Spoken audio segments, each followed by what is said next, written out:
guys, and welcome back to the channel. On today's video, we're going to be talking about how obedience training does not fix your dog.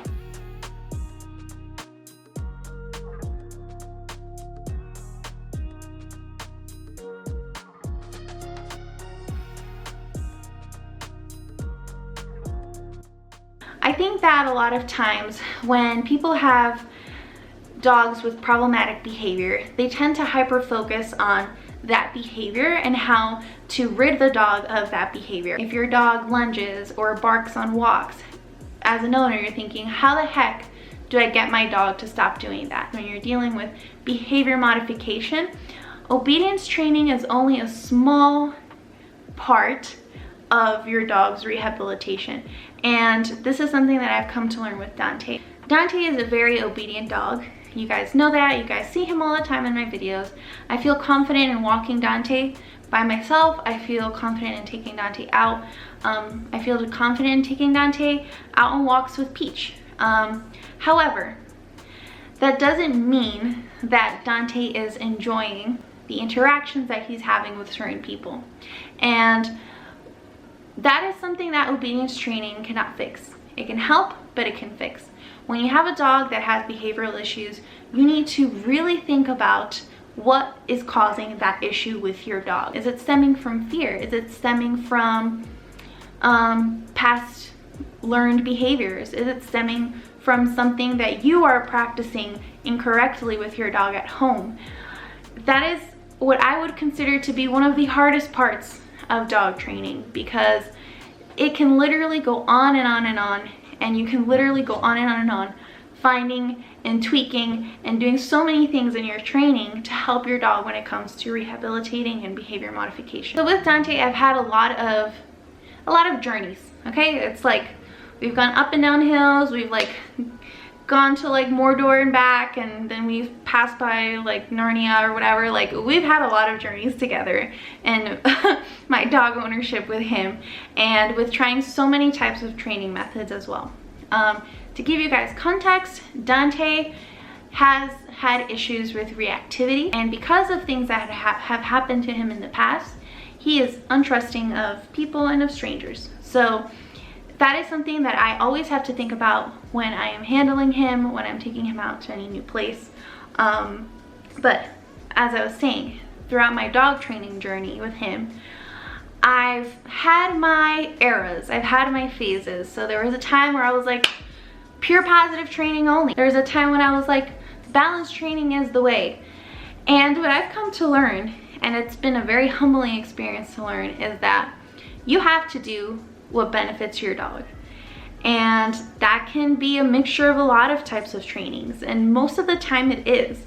And what I really believe is that if you are hyper fixating on just one type of training, you are maybe missing out on a lot of other very useful things that you could be learning with your dog. So putting myself as an example again, there was a time with Dante when we were really focusing on his e-collar training, having very, very strict boundaries with what he can and he cannot do, right? And what I mean he can and he cannot do is like, you cannot bark at strangers, you cannot, get out of your heel position, you cannot do any of those things that are not within the parameters that I set, right? So during this time that I was very focused on e-collar training for Dante, and it's a time that I've always talked about with you guys all the time, I think that I was more focused on Dante doing the action that I wanted than actually checking in with him and seeing if he was okay with the situation that we were in. So what I mean by that is like, all right, can I take Dante out for a walk at a certain park, you know, that's busy? Yeah, okay. But does that mean that Dante is really understanding that these people are not a danger that we're passing by? Getting your dog to sit when they see a trigger, getting your dog to heel when they see a trigger, that is an achievement, yes. And if they don't get a reaction from it, total achievement. But does that mean that in their heart, in their mind, they're actually understanding that what is happening is not a danger or is not something to be triggered about? And a lot of times the answer might be no. You know, the dog is actually more worried about pleasing you than actually understanding. And that is a really long journey, and that is something that will involve counter conditioning. And that is something that when you're talking about behavior modification, your dog might be able to ace a sit, a down, a come, whatever. You have to focus on also getting your dog to understand that their triggers, they should not elicit the type of reactions that they do, barking, lunging, whatever that may be. What I have found that has given us the most progress with Dante is to not only focus on the obedience training, but also make sure that all of the other aspects of Dante's life are in check. And I don't always have to be so strict on his obedience. So what I mean by that is, and I've talked about this before, if we go in a store somewhere and I am, you know, demanding sits and downs and just making him do a command all the time, he is doing those commands, but he's not taking in the environment. And what I've seen that really helps him kind of do that thinking in his head is counter conditioning. So that is when you grab treats and you know, you have them look at a trigger, you have your dog look at a trigger from a certain distance, and if they don't have a reaction, you reward your dog for that good behavior. And you just keep repeating that over and over again from a far away distance, and then you progress, right? So that's where I've seen the most progress in Dante's behavior. What does counter conditioning allow you to do? Why is that an important part? It's important because it's teaching your dog to get a hold of themselves, to see the trigger, see what is happening, and not necessarily be stuck to a command in order for them to not have a reaction, right? So when I'm usually doing these exercises with Dante, I'm not having him in any type of particular command. He is just hanging out. And that is, again, one of the hardest parts of behavior modification, because you have to work in kind of a balancing act. You have to be far away enough from your trigger, but still allow your dog to see the trigger and be good with your timing when you are giving them their reward, right? So that is something that I have seen that for Dante has helped him evolve a lot, and I just really wanted to share that with you guys.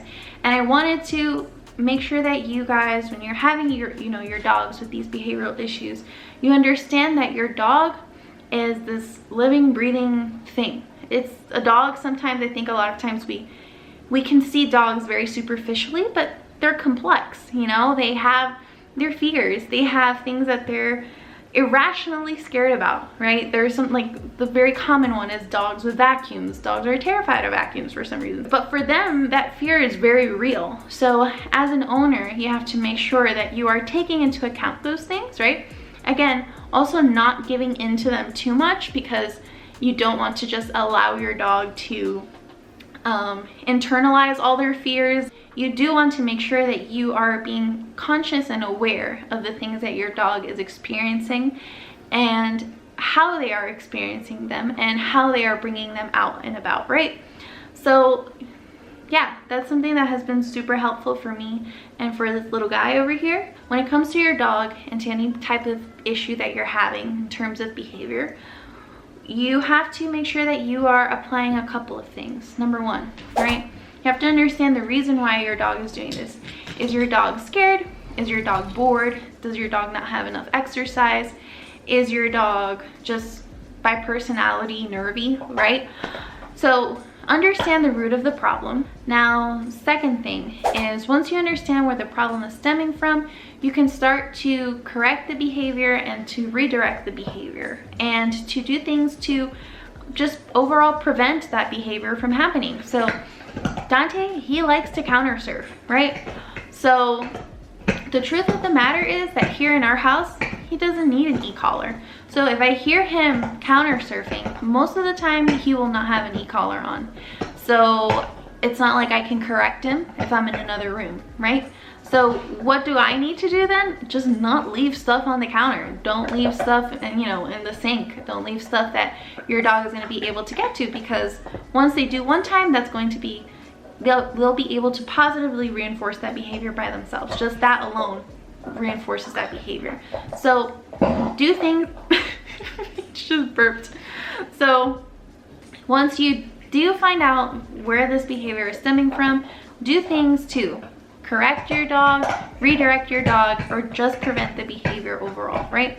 And of course, this, when I say prevent the behavior, I think that the dishes example is very good, but I don't want you guys to confuse like, oh, prevent the behavior. If my dog is like vicious with people, I should never have him around people, right? Because that is stressful. If your dog does not like people but has to come in contact with people, you have to at least prepare your dog to be okay with that, right? So you will prevent, right, or avoid people in certain circumstances, but that doesn't mean that you should prevent those things all the time without trying to address them, because the problem is that when your dog is exposed to the trigger or the thing that they're scared about, that is stressful for them. That is not good for them, right? So I just wanted to clarify that in terms of preventing, right? There are times that you will selectively prevent, right? And there are times that you will just not leave your dishes in the sink. And I think another rule of thumb that I have come to learn is that anytime that you are going to be taking your dog out, right? You have to remember that they are learning everything and they're taking everything in from their environment, right? As much as it sucks and as much as it can sometimes be draining for owners, you have to be consistent. And this is something that like everybody struggles with. I struggle with that too. I struggle with being consistent with my dogs and, you know, making sure that I'm getting their walks out and I'm getting their exposure training and I'm doing everything, right? But it really does bite you in the butt, like if you're not, right? I can definitely see it, you know, with Dante, with Peach. If I don't make them sit before I open the door, you know, it's just something that wears out. They lose their manners, okay? Lastly, I would say to keep an open mind, because as I was saying, you know, a lot of times people will find or rear their head towards the solution of, oh, obedience training is it. But I want to be very real with you and tell you that no, it's not. When you have a dog, it's a lifelong commitment and it's every day. You are gonna have to wake up and you're gonna have to practice and you're gonna have to do the things for your dog every single day if you want to have a good dog, right? And don't get me wrong, a lot of things in dog ownership are wonderful, right? But the truth is you have to really sacrifice a lot. And the truth is that you have to really be there for your dog because they are your responsibility. So don't forget that, right? And that's not to like get anybody like, oh my God, like stress anybody out. It's just, you know, being very candid and just talking from my own experience as well with owning the little guy over there and the little girl that's over here too. That is my long-winded ramble of how you should not focus on just obedience training when it comes to your dog.